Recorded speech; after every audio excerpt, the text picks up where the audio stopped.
پوچھنا تو صحیح کہ کریم کی بارگاہ میں میرا کیا مقام ہے، میرے بارے میں حضور کیا فرماتے ہیں؟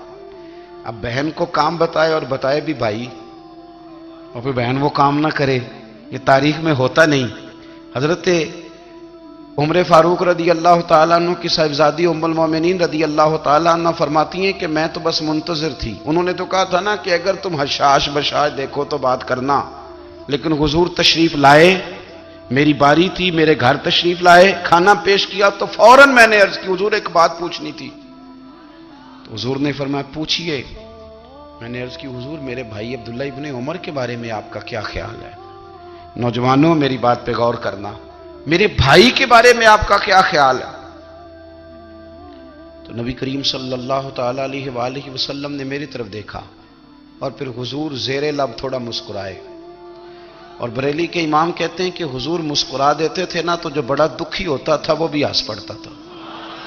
اب سوال پیدا ہوتا تھا کہ پھر تو اس مسکراہٹ کے لیے انتظار کرنا پڑتا ہوگا کئی مہینے کہ حضور مسکرائیں تو رونے والے ہنسیں، تو اعلیٰ حضرت فرماتے نہیں، انتظار نہیں کرنا پڑتا، یہ مسکراتے رہنا تو حضور کی عادت ہے۔ جس کی تسکین سے روتے ہوئے ہنس پڑے اس تبسم کی عادت پہ لاکھوں سلام۔ یعنی یہ تو عادت ہے حضور کی مسکراتے رہنا، اس کے لیے انتظار نہیں کرنا پڑتا۔ بھائیو آپ خیال رکھیں گے، غور کریں گے، حضرت عبداللہ ابن عمر رضی اللہ تعالیٰ عنہ کے بارے میں پوچھا تو سیدہ فرماتی ہیں کہ نبی کریم صلی اللہ تعالیٰ علیہ وسلم نہ زیر لب مسکرائے اور فرمائے حفصہ تیرا بھائی ہے تو اچھا، لیکن میں نے سنا ہے کہ عشاء کی نماز پڑھتا ہے تو فجر تک سویا ہی رہتا ہے۔ او نوجوانوں، 10 بجے تک سونے کی بات نہیں ہوئی، 9 بجے تک سونے کی بات نہیں ہوئی، 11 بجے اٹھنے کی بات نہیں۔ حضور فرمانے لگے میں نے سنا ہے کہ عشاء کی نماز پڑھ کے سو جاتا ہے اور فجر تک سویا ہی رہتا ہے، اسے چاہیے کہ تہجد کے وقت اٹھا کرے، اللہ کی بارگاہ میں حاضر ہوا کرے، آہوزاری کرے، سجدے کرے، عبادت کرے، اٹھتا ہے اور فجر میں جا کے اٹھتا ہے۔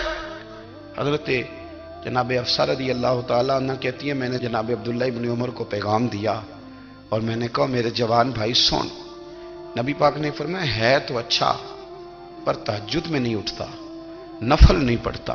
او میری ملت کے جوانوں، مزہ نہیں آ جاتا جب ساری دنیا سوئی ہو، ساری دنیا، اور بستر بھی گرم ہو اور نیند بھی پورا غلبہ کر رہی ہو، اور اچانک گھنٹی بجے دماغ میں، آنکھ کھلے، گھڑی پہ نظر پڑے، 3:30 4 بجے کا پیغام گھڑی بتائے، اور کوئی چڑھتی جوانی والا اٹھ کے وضو کرے، اور جب وہ مصلی کھول کے بچھائے تو مدینے والے محبوب کہتے ہیں کہ ہر نماز پہ رب ثواب دیتا ہے، اور جو اٹھ کے تہجد کی نماز پڑھے اسے دیکھ کے تو رب مسکراتا ہے، جو اس کی شان کے لائق ہے، جو اس کی شان کے لائق، وہ مسکراتا ہے، خوش ہوتا ہے کہ میرا بندہ تہجد میں اٹھ گیا، وہ مسکراتا ہے۔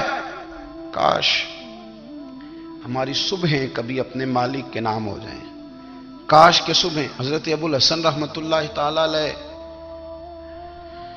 حضرت معاذ ابن جبل رضی اللہ تعالیٰ عنہ کے پاس بیٹھا کرتے تھے، فرماتے ہیں ان سے جو پیار بڑھا تو پھر میرا مصلی سے بھی بڑھ گیا۔ تابعی ہیں، فرماتے ہیں صحابی رسول سے محبت ہوئی تو ذکر سے بھی ہو گئی، پھر درود شریف سے بھی ہو گئی، محبت ان سے بڑھی تو پھر اللہ نے مسجد کا پیار بھی بڑھا دیا۔ آپ فرماتے ہیں کہ میری ہر وقت طبیعت چاہتی تھی کہ بس اللہ اللہ کروں، بس اللہ اللہ کروں، بس نہ میں ذرا تھوڑی جان چھڑاؤں لوگوں سے، کوئی 10 منٹ ملے تو میں کوئی 4 نفل پڑھ لوں، میں تھوڑا سا نہ بچوں لوگوں سے، اور مجھے تسبیح ملے تو میں نہ کوئی 400-500 دفعہ استغفار پڑھوں، سبحان اللہ، الحمدللہ، اللہ اکبر، لا حول ولا قوت الا باللہ، میں نہ تسبیحات پڑھوں۔ فرماتے ہیں کہ بچے تھے گھر میں 6-7، غربت تھی، کام ملتا کوئی نہیں تھا، اور میں کام چور نہیں تھا، کام ڈھونڈتا تھا، پر اللہ کی قدرت کے کام نہیں ملتا تھا۔ فرماتے ہیں کہ میں نے ایک دن اپنی اہلیہ سے کہا کہ آج میں پھر جاتا ہوں کام ڈھونڈنے، تو میری بیوی بڑی فرما بردار تھی، پر اس دن نہ غربت کے ہاتھوں تنگ آ کے کہنے لگی آج نانا کوئی تو چیز لے کے آیا، تو مجھ سے بچوں کی بھوک نہیں دیکھی جاتی، یہ سب روگاں دا روگ محمد جس دا نام غریبی، کنڈ بلا کے لنگ جاندے نہیں دوست یار قریبی۔ آج نہ کچھ لے کے آیا تو میں بچے لے کے میکے چلی جاؤں گی۔ شیخ فرماتے ہیں کہ میں بڑا پریشان گھر سے نکلا، پر میں نے صبح سے لے کے زور تک کام ڈھونڈا، کام ملا کوئی نہیں۔ تو میرے دل میں خیال آیا چلو کام نہیں ملتا تو اللہ اللہ تو کرے نا، چلو بندوں کی مزدوری نہیں ملتی تو رب کریم کی عبادت ہی کرتے ہیں۔ فرماتے ہیں کہ میں نے نا فرات کے پانی سے وضو کیا، نہر کے، شدید دھوپ تھی، ساتھ ریت تھی اور ریت تپ رہی تھی۔ میں نے اپنا رومال وہیں مصلی کے طور پر بچھا لیا اور فرماتے ہیں کہ زور سے لے کر عصر تک نماز پڑھی، دھوپ بھی پورے زور پہ، پر میرے سجدے کا ذوق بھی پورے زور پہ۔ فرماتے ہیں سورج بھی چمک رہا ہے اور رب کی عبادت کا ذوق بھی پورے زور پہ۔ میں سجدہ کروں تو پھر میرا اٹھانے کو جی نہ چاہے۔ میرے استاد لکھا کرتے تھے، یہ ان کا شعر ہے، وہ کہا کرتے تھے مجھے سوز دے، مجھے ساز دے اور مجھے نیم شب کا نیاز دے، دم سجدہ خود کو میں توڑ دوں، مجھے ایسا ذوق نماز دے۔ اور میں تیری بہار کا پھول ہوں، میں کھلا بھی ہوں تو تیرے لیے، مجھے میری شاخ سے توڑ لے، مجھے اپنی زلف کا ناز دے۔ بھائی فرماتے ہیں کہ عصر تک میں نے نفل پڑھے، دل ڈھلنے لگا، عصر کی نماز پڑھی اور میں وہاں سے چلا۔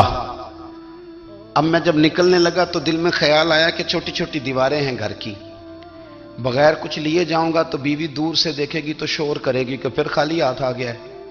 کہتے میں نے اپنے اسی رومال میں جس پہ میں نے نماز پڑھی تھی نا، رومال میں کی آخی دے پنجابی جو صافہ کہتے ہیں، اسی میں نا میں نے کچھ ریت بھر لی کہ وہ دور سے دیکھے گی تو سمجھے گی کچھ لے کے آیا ہے، چلو جا کے اسے بتا دوں گا کہ آج پھر مزدوری نہیں ملی۔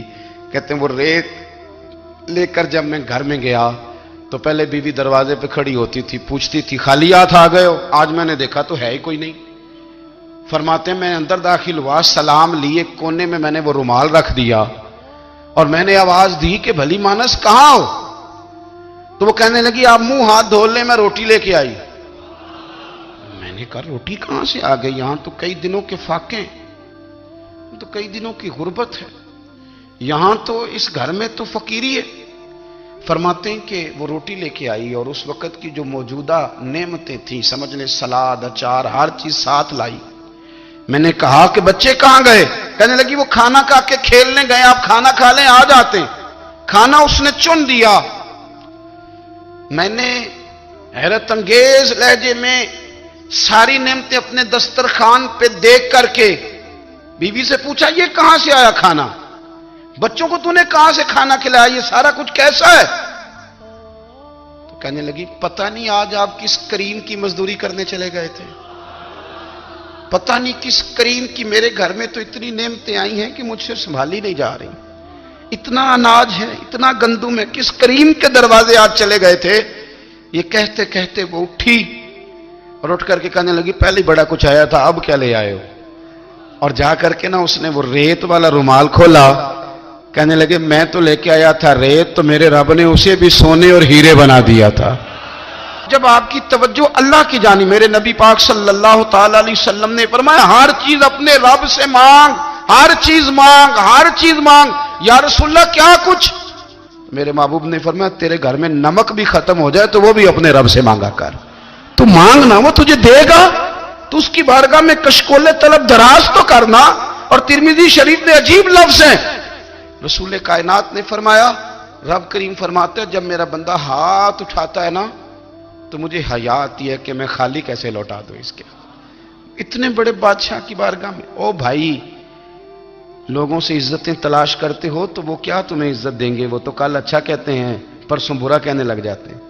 لوگوں کے سامنے گڈ بک میں آنا چاہو گے تو وہ تو سویرے تمہارے بارے میں کچھ کہیں گے، شام کچھ اور کہیں گے۔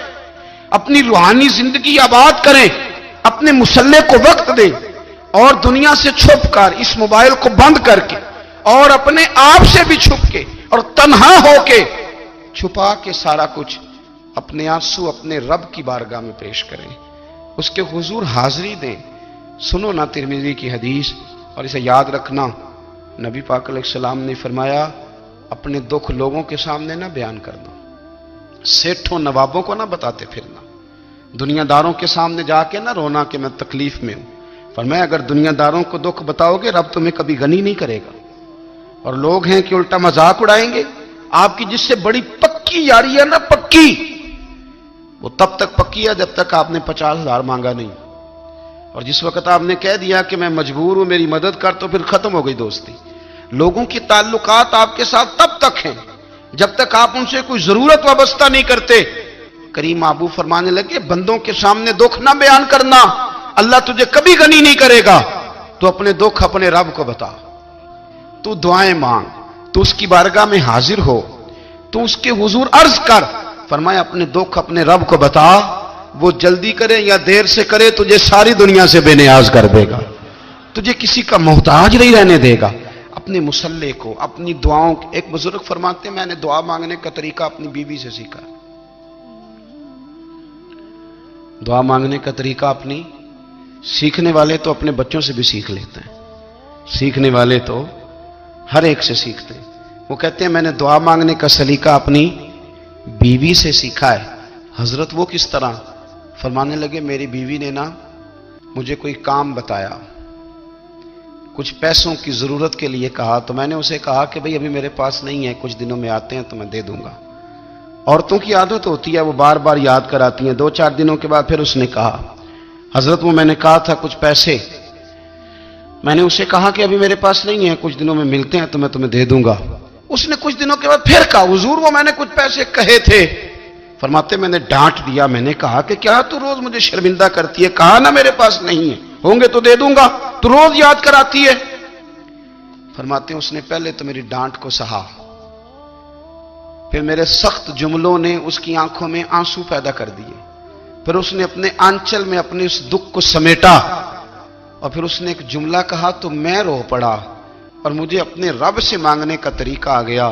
مجھے کہنے لگی حضرت جی آپ نے ڈانٹ دیا، میں نے سہ لیا، پر آپ ہی میرے شوہر ہیں، بتائیں نا آپ سے نہ کہوں تو میں کس سے جا کے کہوں۔ فرماتے ہیں میں رو پڑا، اور میں کھل کے رویا، اور میں تڑپ کے رویا، اور پھر میری سسکیاں بند گئیں، تو مجھے کہنے لگی آپ کو کیا ہوا؟ میں نے کہا مجھے بھی دعا مانگنی آ گئی ہے، جب میں اسے کہوں گا نا اللہ تو ہی میرا رب ہے، میں تجھ سے نہ کہوں تو میں کس سے جا کے کہوں؟ میں کیوں کسی بندے سے سوال کروں؟ میں کیوں کسی دنیا دار سے کہوں؟ میں تیرے بندوں کا، نیک بندوں کا وسیلہ لے کے، تیرے محبوب کی غلامی لے کے تیری بارگاہ میں آیا، تجھ سے نہ مانگوں تو کس سے مانگوں؟ سمجھ آ گئی ہے جب میں اس رنگ میں مانگوں گا تو پھر رب میرے اوپر بڑا ہی فضل فرمائے گا، وہ میرے اوپر بڑی رحمت کرے گا، وہ میرے لیے آسانیاں کرے۔ عزیز دوستو ہم اس طرح کرنے لگ گئے ہیں کہ ہم نے نا اپنے تعلقات پر اعتماد کرنا شروع کر دیا ہے۔ میرے تعلقات بہت ہیں، ہم نے اپنی دولت پر اعتماد کرنا شروع کر دیا ہے، میرے پاس دولت بہت ہے۔ ہم نے اپنے علم پر، اپنی شہرت پر اعتماد کرنا شروع کر دیا ہے کہ میرے پاس فلاں چیز بہت ہے۔ یاد رکھنا جب بے نیاز اپنی صفت بے نیازی دکھاتا ہے تو بڑی بڑی دولتوں والے مجبور نظر آتے ہیں۔ بھائیو جب انسان کا رشتہ اپنے مالک کے ساتھ ہوتا ہے پھر تو غم بھی کچھ نہیں کہتے، پریشانیاں بھی کچھ نہیں کہتی، پھر تو زندگی صبر والی، پھر تو زندگی توکل والی، پھر تو زندگی بھروسے والی، پھر انسان اپنے آپ کو رسوا نہیں کرتا، دنیا داروں سے امیدیں اس کی ختم ہو جاتی، امیدیں اللہ رسول سے لگا لیتا ہے، مضبوط ہو جاتا ہے، مضبوط، طاقتور ہو جاتا ہے، خوددار ہو جاتا ہے، باوقار باعزت ہو جاتا ہے۔ حضرت بہلول دانا رحمت اللہ علیہ بیٹھے تھے تو ہارون رشید حج کر کے آ رہا تھا، تو رستے میں حضرت شیخ سے ملاقات ہو گئی، تو السلام علیکم کے بعد کہنے لگا حضور کوئی حکم ہو تو بتائیے۔